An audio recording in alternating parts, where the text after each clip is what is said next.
Hello and welcome, and today we're going to be looking at string libraries. I seem to have quite a lot of string libraries, and there's a lot of excitement about who has what and what sounds best and what sounds the most realistic. And so I thought I'd go through, well, I'm not going to go through every single string library that I have, but I'm going to go through the ones that I actually use over and over and over and over again, sort of day in, day out. The sort of bread and butter, for me at least, the bread and butteriest of them is Cinematic Studio Strings, and I've got the violas of this loaded up here. Why is it bread and butter for me?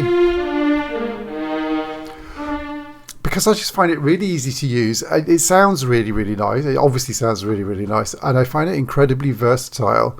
I think in terms of ease of use, you've obviously got, you basically change your articulations here, which is really, really nice and straightforward.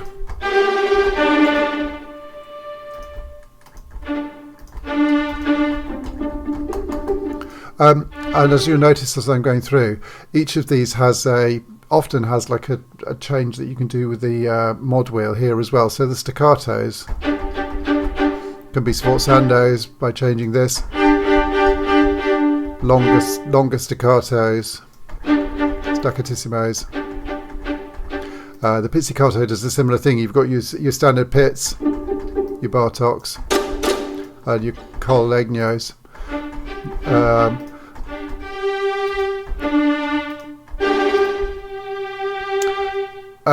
And you could do legato and sordino. That's what I was trying to do. The sordino is really lovely. Gives us a little bit of a muted sort of effect, but I think probably what's really good about this is the mic position. So I think the standard sort of setup as this is now, it does sound quite romantic. It's quite warm. It's got vibrato. The vibrato is not the easiest to control on this. It's on CC11 and it's a sort of on-off really, rather than having real control over it. However, you can do sort of very sort of long romantic sort of lines with this, but also I'm currently using this for like a sort of neoclassical type sound, and I just go into the close mics and just turn the main down a little bit and turn the whole lot up so I'm not whacking the keys too loudly.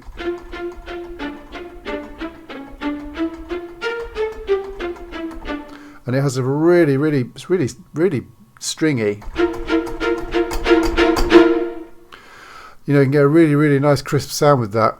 And the other great thing about it, obviously, is that there is the matching Cinematic Studio solo strings, which looks exactly like this, but you've got a solo version of each of them. They layer really nicely together.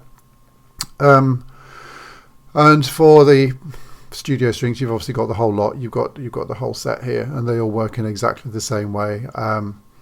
So that's absolutely my go-to, Cinematic Studio Strings. I use that probably if I'm using strings in 95% of my writing, I suppose. And actually, I always try other things and think, oh, let's just do something different. But I do something different. But I always come back to this, tweaking the mic positions, working really hard with the articulations, layering the solo with the ensemble. I'm not that keen on the reverb or the room sound on this, so I tend to use a separate reverb on it a little bit and just change the reverb sound a bit. But it's a great library. It's a great library.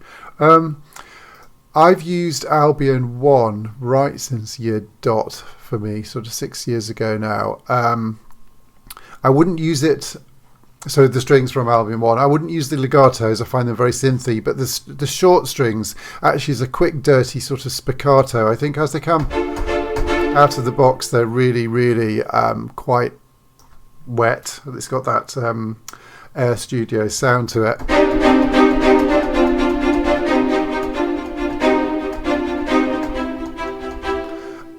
Which is perfectly nice. It's very orchestral. The bottom's quite nice on it actually. So the low notes on it.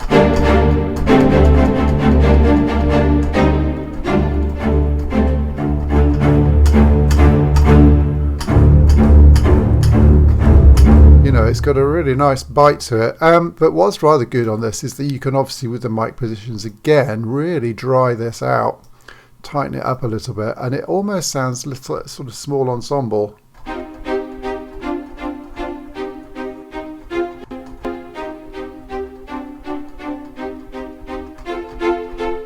So, and I've used that patch like that over and over again in sort of a lot of sort of TV underscorey type things. You can write quite quickly with it because you're not messing around with, you know, separate violins, cellos, basses, etc. It's an ensemble patch, and it has a nice tightness and a nice lightness to it. But you do have to just be careful that you don't have too much of the room, in my opinion. Becomes just a little bit big and wet, but a lovely library. I really like it. Uses a huge amount. So that's Cinematic Studio Strings and Albian One. Staying with sort of big ensembles, I guess Hollywood Strings. Now this is, I've had this obviously for years. This is the old play thing because I can't be bothered really to learn how to use Opus, but I ought to. I don't use that this often, but there are some great little bits in this. The legatos, I've loaded at the Violin One legato here, violin long, and it's not actually that bad.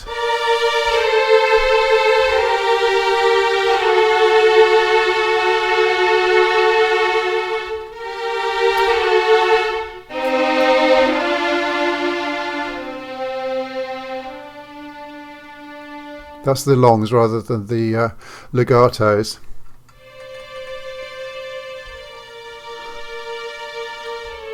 Has a nice sort of light sound to it. I always want a little bit metallic and a bit bright, and the Hollywood Strings too as well, which I don't actually use a huge amount. But if it's your sort of thing, I mean, this is the first violins. Oh my goodness me, is there a lot of articulations in here? You have to read the handbook, and I can't remember what all of these things mean, but there's playing on different positions and playing on different strings, and there's tons of stuff. I use the effects quite a lot. The tremolo is quite nice on this. The runs are quite nice on this and usable. And of course you've got the whole set. You've got, you know, let's just go back to the thing here. You've got the whole set. Violas, cellos, basses, and a full string set as well here. And there's just so many different things. These are all long powerful system, which is a little bit less good on your, if you're using a, you know, sort of low power system. This is quite CPU intensive, I think. The shorts, lots of variety here. Look, lots of different things. Shorts loose, so you get a slightly different effect. The effects, as I've just showed you. Then you've got a whole set of legato slurs with all sorts of different stuff. It is massive. It's absolutely massive. So if you're looking for real variety of articulation, and you have the time and energy to like really work out how to use this and learn it, it's still, even though it must be 15 years old, I don't know. It was one of the first really big libraries, and it's great. It's really old, but it still works. It's fantastic. Staying on a similar vein, I use going to play. I use the old Symphonic Orchestra Gold Complete a lot, actually, only for shorts. But the strings on this, where are we? The basses. I've just loaded that up, haven't I? So the basses on this, the long basses.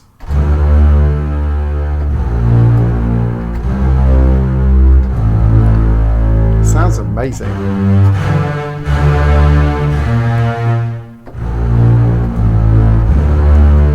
Such a attack and sustain on it. So this is the East-West really old Symphonic Orchestra Gold Complete. That is 9 double basses, long, big sustain. But again, there's a huge amount of stuff here. I use that particular patch a lot. It's great. There's some quite nice spiccatos in here, if it's your sort of thing as well. This is the cellos short. Where is that? Short spiccato, it might be that one.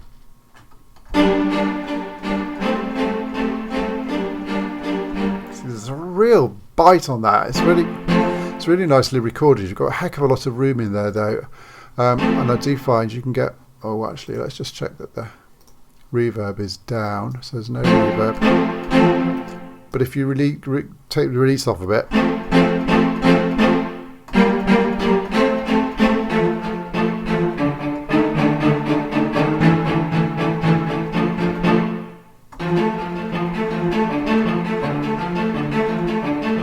It's got a really nice little bite to it. It's a little bit samey. It sort of lacks the round robins, I think, probably. But I've used it sort of in trailers and stuff like that, where you want real sort of bite, and it's well worth exploring, I think. Particularly if you've got the East West Composer Cloud, because it comes in that. Right, some more weird stuff. My top favourite string library probably is the Westwood Instruments Untamed series. So there's a violin untamed, bass and viola and cello untamed. It's a solo library. And, well, it does pizzicato very well.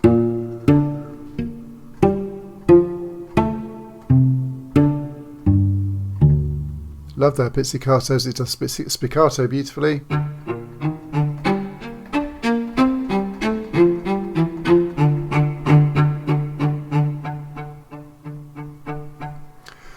But it's got these beautiful articulations, beautiful improvisations. So on each of these impro buttons here, you just hold down a key. Ooh.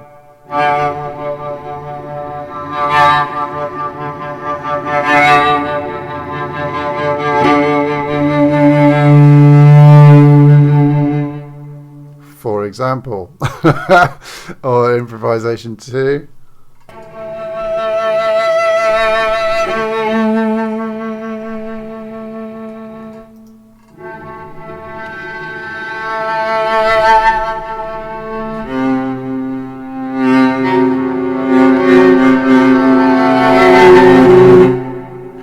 So that's a recording of an actual performance, and I suppose if you overuse those, then actually they just become a bit repetitive. But I think what I tend to do, I do use those a lot, but I don't necessarily. I just use them as a background texture, or if they're not in the sort of back, because it adds some movement. But if it's really prominent, I wouldn't necessarily use the whole performance.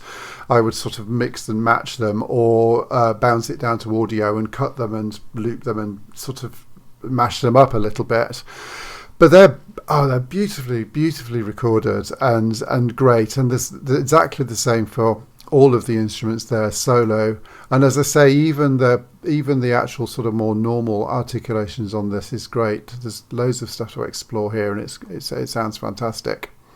While I think about it, there's a really nice selection of things in Photosynthesis, if I can find it. Okay, I'm back. I found it. So Photosynthesis, Volume 2, Mystic, instruments. Where are we? Organic, unprocessed. For example, this is a great little cello library. Doesn't sound dissimilar to Westwood Instruments, actually. Let's try. I don't know. Light vibrato. What does that do? Not the most exciting. That's not what I'm looking for. Organic unprocessed effects. Oh, well, there's a whole load of chaos on here, yeah.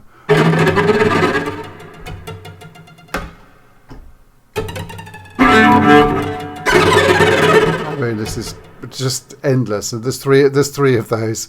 There is a really nice. It must be organic unprocessed harmonics. Tremolos. Yes, it is all of this stuff here.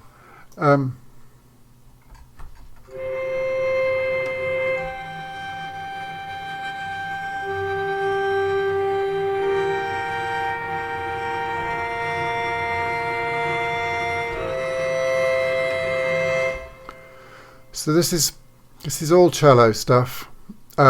It's quite playable. Oh, the ricochets are really good on here.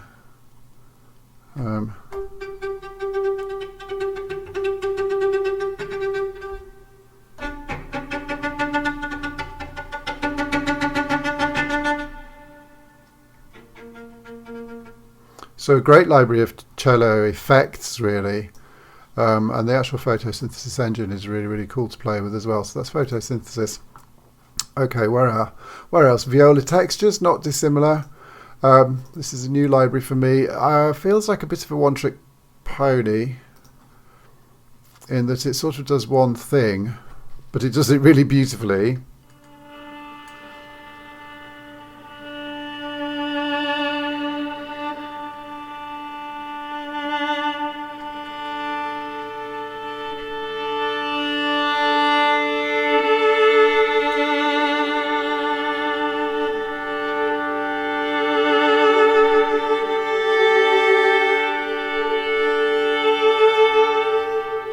I mean, that is just completely beautiful. So again, it's a series of recordings. I'm holding down one key, sort of D minor chord there, and it plays. It's great for texture, just getting movement rather than the static sort of press the key down and plays a note. I would use it sparingly. Again, sort of similar to Westwood instruments. Maybe what I would do is I think he's probably, or have in the past, recorded it, bounced it to audio and chopped it and changed it around a little bit to get it so that it's not literally the performance that's on here. But that is great. It does have a whole series of different types of playing. Drones made with viola samples, pulses made with viola samples. Let's try one of those because they are quite nice.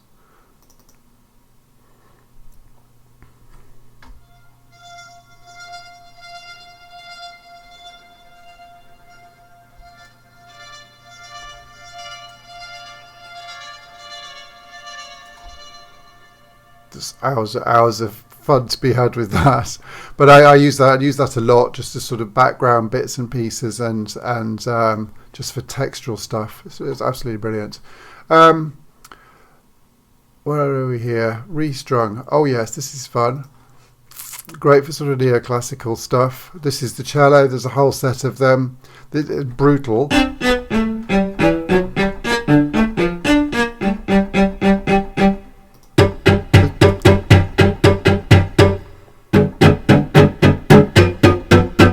That's the spiccatissimo.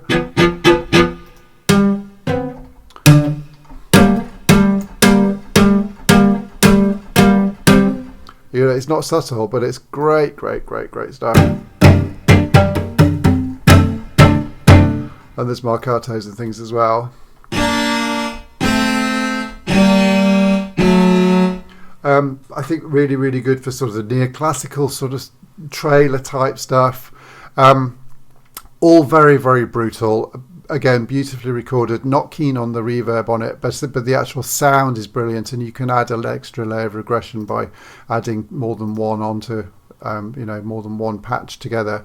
So that's Restrung is great. And then the sort of outsider, I've got a whole set of the Chris Hine. Let's open that up. The Chris Hine solo strings. Don't know why we're not opening first time today, but there we go. Which look like this. This is quite an old library, and it has the potential, I think, to sound really good. It's got a lot of articulations in it. It's beautifully recorded, but oh my god, it's a pig to use. It's got a particular sort of sound to it. Out of the box, it's okay. Again, the reverb I really don't like. Let's switch the room off.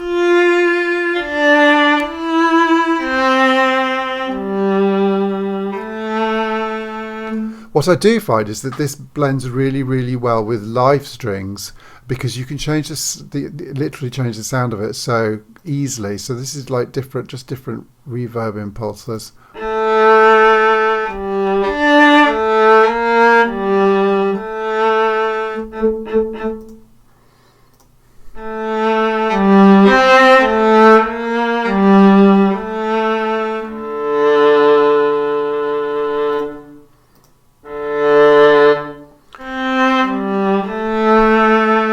Go to the shorts, actually that might be a little bit easier to show you.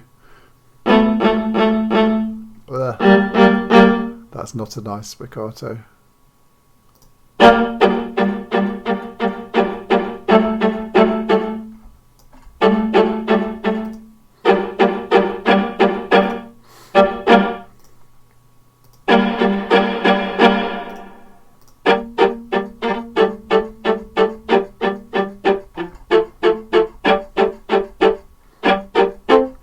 Here, just from that little bit of what I'm doing, it's really easy to manipulate the sound. I don't think I've ever used this for anything particularly exposed, but for just sort of mixing inner parts with live strings, it does seem to mix really well. And you've got there's a lot of different articulations here. The legato is not great and the vibrato is not great, but some of it's really beautiful. The pizzicato is good.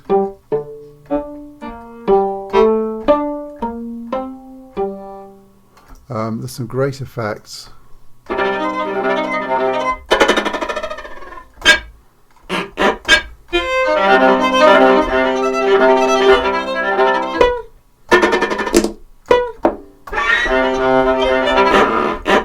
Forgot to say that the Westwood Instruments has a whole set of percussion untamed, which is basically hitting and walloping string instruments, which is really, really helpful.